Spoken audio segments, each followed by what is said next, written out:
I won't blame Pantami. I would rather blame the system that brought in Pantami. You see, until our legislature stop this bow and go attitude of screening, this is what we'll always be getting. I want to believe that Isa Pantami was screened at the National Assembly. I want to believe that there was a screening process.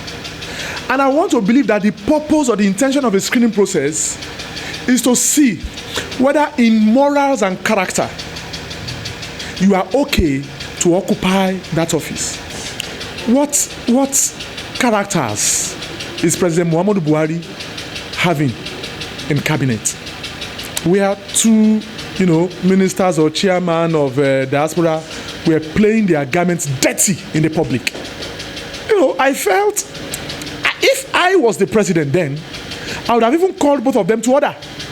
In fact, I would have even suspended them for washing their linen, their garments in public, until we work on the military given constitution we are given, the Abdusalami Abubakar constitution we are given, until we have a constitution of the people, the constitution whose people's interests are well represented, that our electoral laws are well defined, the electoral matters and ballots starts and end at polling units, that results are collated and sent directly to a universal, a general, call it server or whatever, that an average Nigerian can just log on and get an information. Let the Nigerian electorate be sensitive, be conscious politically, be conscious socially, and take up what is supposed to be their right. Let them go. Those who have not registered for their, voter cards, let them go and register. Get your voter's card. That voter card is your power. It is only with the voter's card at the ballot box you can change anybody you don't want.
Before we round up, really, let me put this to you before you give us final advice on 2023.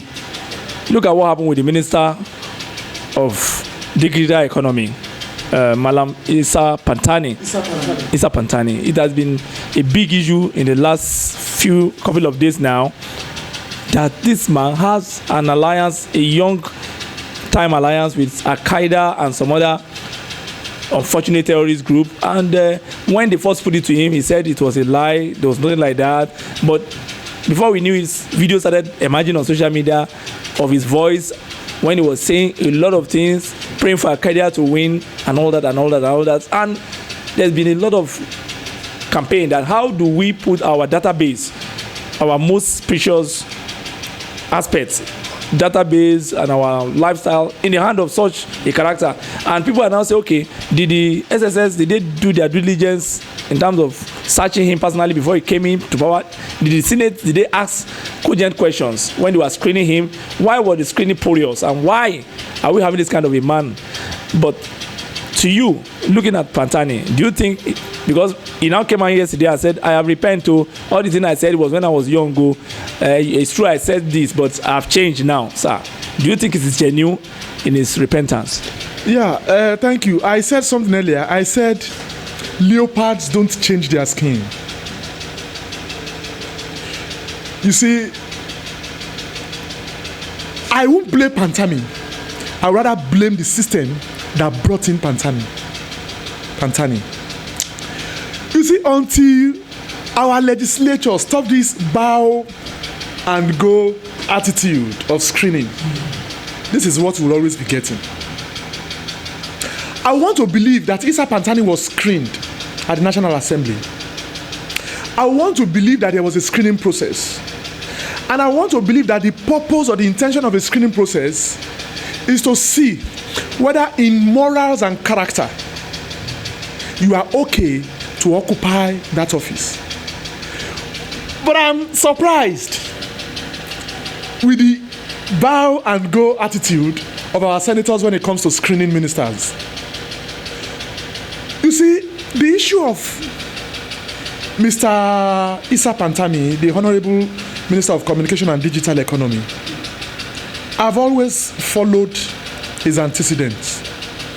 I remember there was a time, was it last year or 2 years ago, when he had squabbles with Abike Dabiri?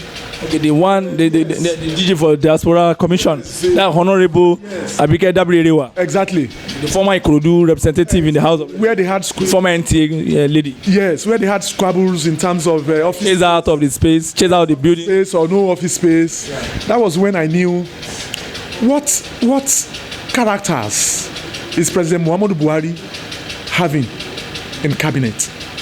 Where two, ministers or chairman of diaspora were playing their garments dirty in the public. I felt if I was the president then, I would have even called both of them to order. In fact, I would have even suspended them for washing their linen, their garments in public. Now, for Mr. Isa Pantami, I'm not particularly surprised, because a religious fundamentalist, you see, for a religious fundamentalist, the idea and the goal is always simple, is always basic. And the goal is whatever ideology I hold on to, is the absolute. And they believe it is the most perfect ideology, that anything that comes in contrast with that ideology is to be pruned down. We remember a case of this Nigerian boy that was to blow up an air force. You're talking of Mutalab, the son of the former chairman of First Bank. Exactly. Look at that boy at that age. A young boy. At that age. Very teenage. To tell you that, you see, a radicalized extremist, that radical orientation doesn't leave you easily. If a boy as young as that could have that orientation at that age as a teenager, could be brainwashed to blow up a plane, thank God for rescue that came in. How much more an adult who, in the name that I was not mature then, that was why I said what I said. I remember when this came up, somebody accused him and he said he gave that person 24 hours or 72 hours to retract that statement. I will remember vividly now, to retract that statement when that person accused him that he was he was a sponsor to Boko Haram. He came up with a defensive mechanism that you are accusing me falsely without evidence. I will sue you if you don't retract within 24 or 72 hours. He quickly went to DSS and the police and he submitted, a case of character assassination. But upon digging, proper investigation, it now came up into a public, public glare, where we saw, vividly his antecedents and statements supporting the Taliban and Al-Qaeda that time, only for you to now come to tell us that you were immature then. You were not immature to assimilate what Al-Qaeda was doing then and what, Taliban was doing. You were not immature even at that young age to be organizing Islamic seminars, and lectures. It is now you are telling us that you were immature then. You see, in Senate climes, by now, Mr. Issa Pantami should have been relieved of his appointment as a minister. He's not worthy morally and ethically to be a minister of the Federal Republic. I expect the president by now to have done the needful. You see, because all these things are not only tarnishing his image, because to me now, if, I was even surprised when I read the some quarters where Murik said that the honorable minister should not chicken in, to cheap blackmail, that it is his political enemies that are fighting him. His political enemies are fighting you in a statement you uttered that is there, that is documented. Your political enemies are fighting you in a statement you publicly and glaringly, made positive comments to Taliban and Al-Qaeda. Then, and of course, the whole world knows what these two, terrorist groups stands for in terms of their ideology. For you now to tell us that, it was immaturity affecting you there, that statement is simply unacceptable to Nigerians. If he is honorable, as that office is a honorable office, has been called a honorable minister, if I were him, by now I would have resigned to pave way for investigation. I mean, investigation doesn't mean you will be guilty at the end of the day. You could even be, you could at the end of the day be justified and you could be returned to office. So until the president or the leader of the country starts doing the needful and the House, the legislature, the Senate and the House of Representatives start screening properly, please, the idea of bow your head and go screening, that does not work. What's the essence of the screening? The main essence of political screening, ministerial screening, is to check if this person is worthy in morals and character to occupy such an office. Such an office is such a dignified, honorable office that, it sets us back. It takes us 5 steps back. If we have people of controversies in such offices and such controversies start emanating, in distant future, it doesn't speak well of a nation like Nigeria. It doesn't. I remember David Cameron, of the United Kingdom. David Cameron, he didn't even commit any crime.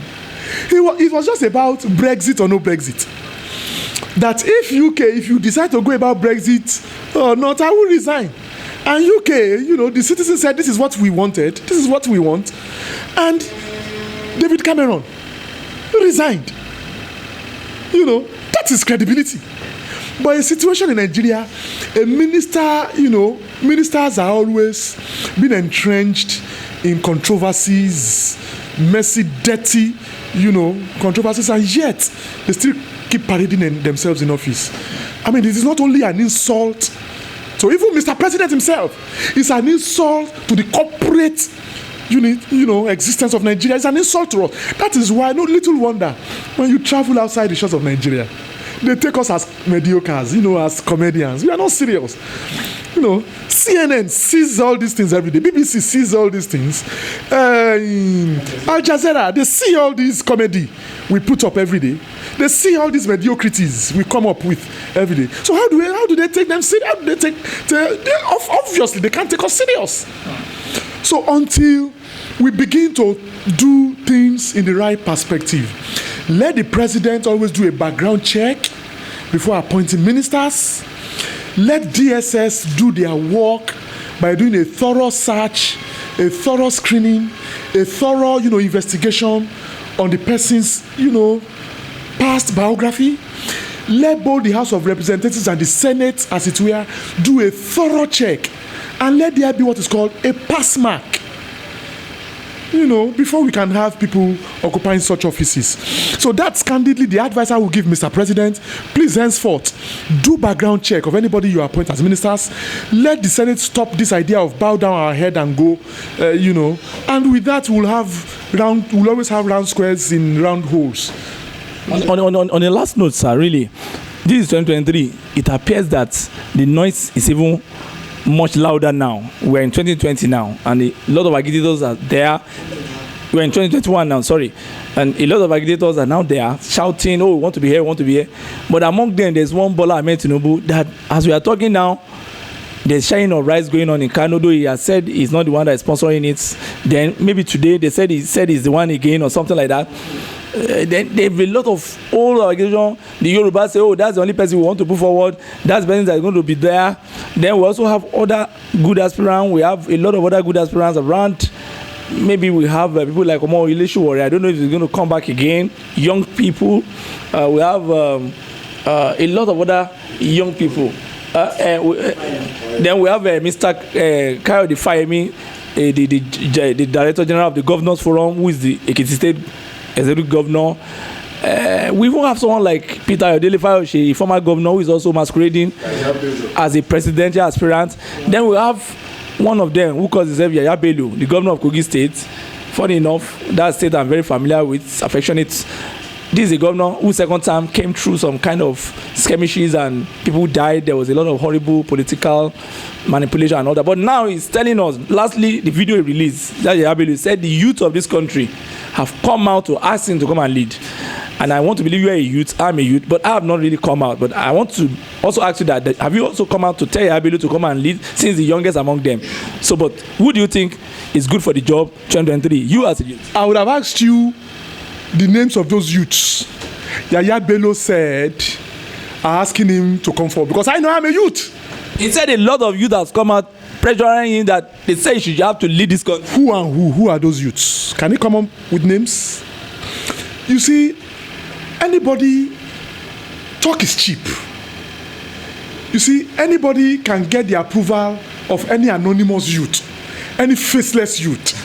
You see, it amazes me when somebody says the youth of this country have all agreed, and ask them, have all agreed? Am I outside the shores of this same country you are talking of, that this youth of this country have all agreed? I mean, it beats my imagination. So that's just to tell you that that's a political, strategy. We are used to that. Concerning all the stage actors that intend coming for 2023, I say something. It is not an offense, to have a dream. It is not a crime to be ambitious politically. It becomes a slap on our faces and an insult on our faces. After messing up with the little chance and opportunity you are given, and only to come back to ask of our votes, to return back to the same office, you have insulted our intelligence. There is nothing absolutely wrong in having a political, ambition. Nothing absolutely wrong. After all, what are we talking about? Even right from the Bible, right from Adam and Eve, Adam, was in charge of the Garden of Eden, the charge of administration. Politics started right there. You see, there's nothing wrong in being politically. If you have good programs, good initiatives, good, plans for your people, you can't get to power without politics. You can't get to power without contesting and being voted for. So we'll encourage, come on board. So on that note, there is nothing absolutely wrong with having a dream, a political dream. But as I said, it becomes politically suicidal, and it becomes an insult on our collective intelligence to have messed up in the little opportunity we give you, either as a councillor, either as a local government chairman, either as a governor first term, or either as a governor that you have exhausted your 8 terms and wanted to go to Senate, and you messed up woefully to now want to go back to the same electorate to seek for their vote, it is an absolute insult on our intelligence. Well, I wish all the political actors good luck. You know, like Bola Ahmed Tinubu, I don't have a personal, you know, problem with him. I don't have a personal misunderstanding or, you know, with him. He's a Nigerian, just like myself. But where I have issues with him is, I believe the ovation is loudest when the actor quits the stage. You know, you have played your role since 1999. You have been active. You have produced a lot of people that are seemingly now leaders. Why? What is in that Aso Rock you think you must go and get that you possibly forgot at a State House in Marina that is now in Aso Rock that you need to go and pick up? I mean, if I am not mistaken, if he is not getting close to 70, he should be in his late 60s. Are we saying, or is it saying there are people that cannot do the same job? I mean, we are 200 million Nigerians. Let him go and rest. Enough of his political, you know, action. And if he still insists, because under the Constitution he has a right to exercise his franchise, his right to vote and be voted for. But I keep asking, you've been a governor for 2 terms in Lagos State. Your wife, you know, is presently a senator. He was also once a senator. Yes, 1992, 93 precisely. Yeah. Your wife is presently a senator, 3rd term. Currently using 3rd term. So what exactly are you looking for in the political sphere that you have not achieved? So if I have to sum, 1, I will say the ovation is loudest when the actor quits the stage. You are celebrated when you retire at your prime. I mean, it is not when you start using walking stick that you now call for your retirement. I mean, it doesn't make any sense. You see, when we begin to put you inside the sun and sun dry you as an old man and beg you to live like Mugabe of Zimbabwe, and we begin to beg you that, don't you think, almost 100 years, you retire. I mean, don't let us, you have played your part.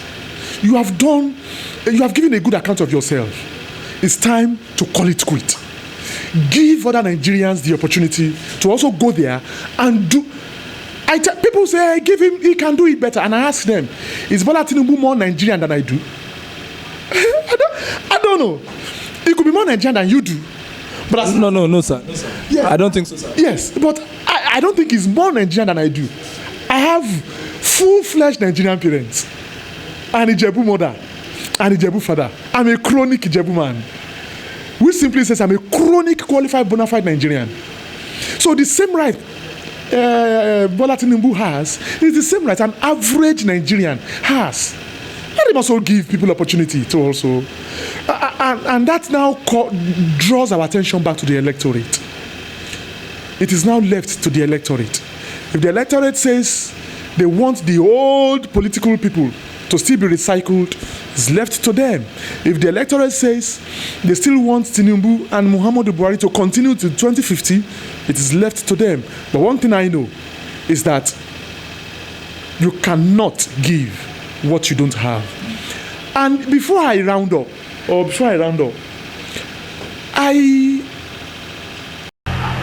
usually I get tempted to want to blame the electorate.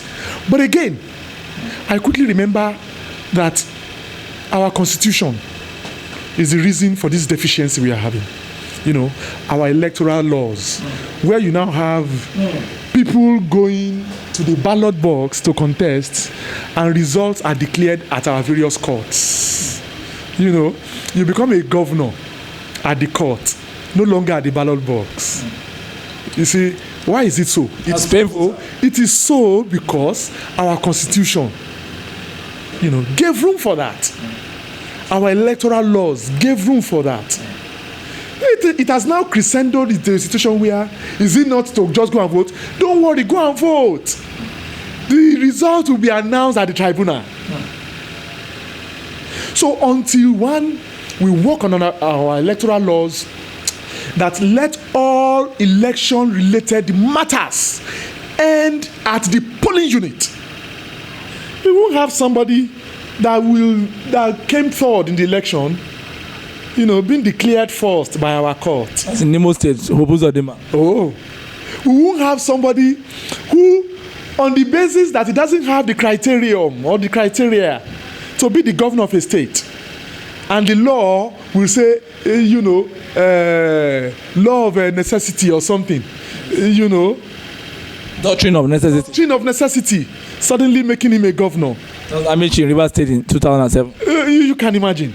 So until we work on the military given constitution we are given, the Abdusalami Abubakar constitution we are given, until we have a constitution of the people, the constitution whose people's interests are well represented, that our electoral laws are well defined, the electoral matters and ballots starts and end at polling units, that results are collated and sent directly to a universal, a general, call it server or whatever, that an average Nigerian can just log on and get an information, get, result per time. Until we have all those things, we are going nowhere.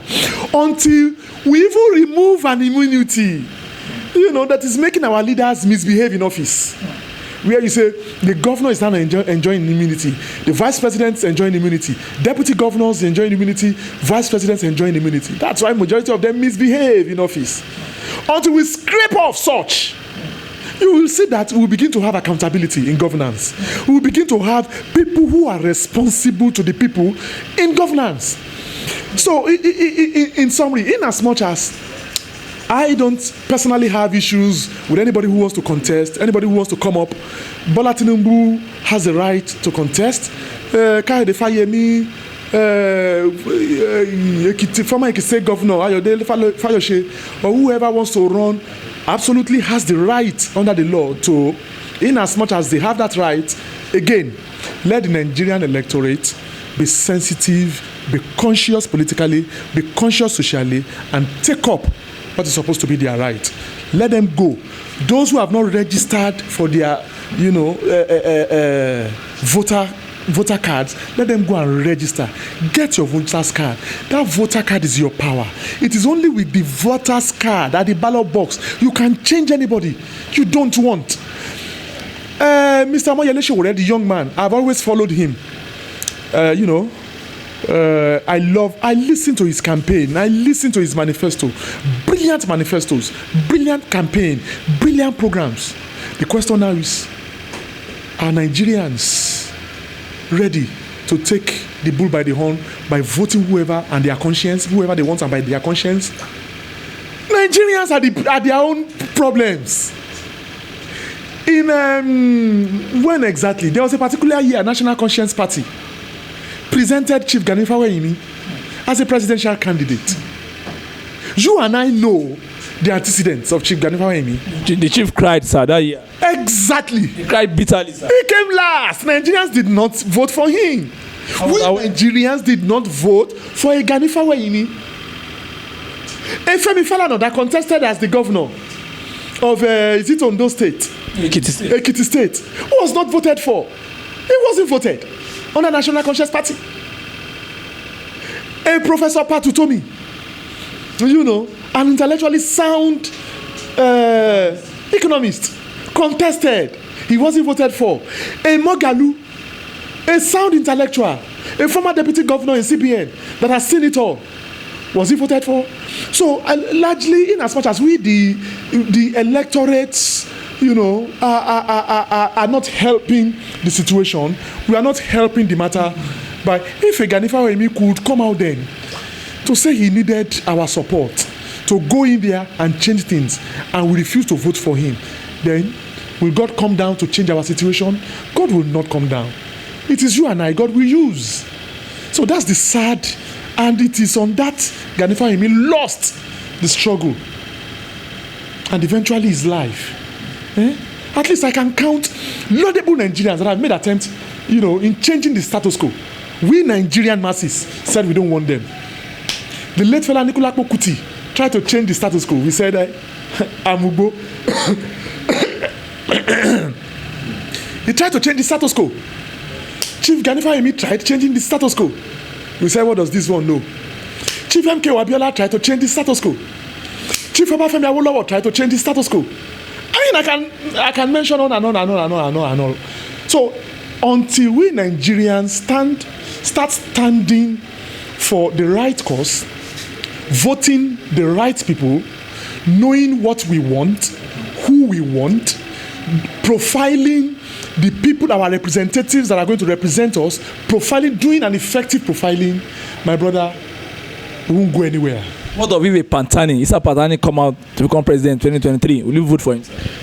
See, I will agree I am sleeping. If I see a Mr. Issa Pantami posters, saying he wants to contest, even as a councillor, not for a chairman local government, I will need somebody to wake me up from my sleep that I must be dreaming. Because definitely, you see, when you are sleeping and you are dreaming, do you know that you are not conscious until you wake up? It is when you wake up that you know you are dreaming. Because in the midst of sleep, dream, you don't know you are dreaming. Dream looks like reality until you wake up. So when if I suddenly see a Pantami saying he wants to contest as a councillor in Nigeria, then I will know that all along, since I was born till now, I had been sleeping. That means I had slept for the number of years of my age. So I just woke up. So it's left to his people there. It's left to his constituency.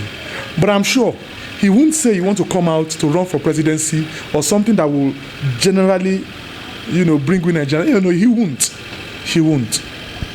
In fact, I want to thank the Honorable Odufuwa Oluwaseun. That's been a very wonderful outreach to us. That is Comrade Odufuwa Oluwaseun. It has been a very wonderful, insightful, and very knowledgeable encounter with this youth leader, entrepreneur, and a thinker in his own right.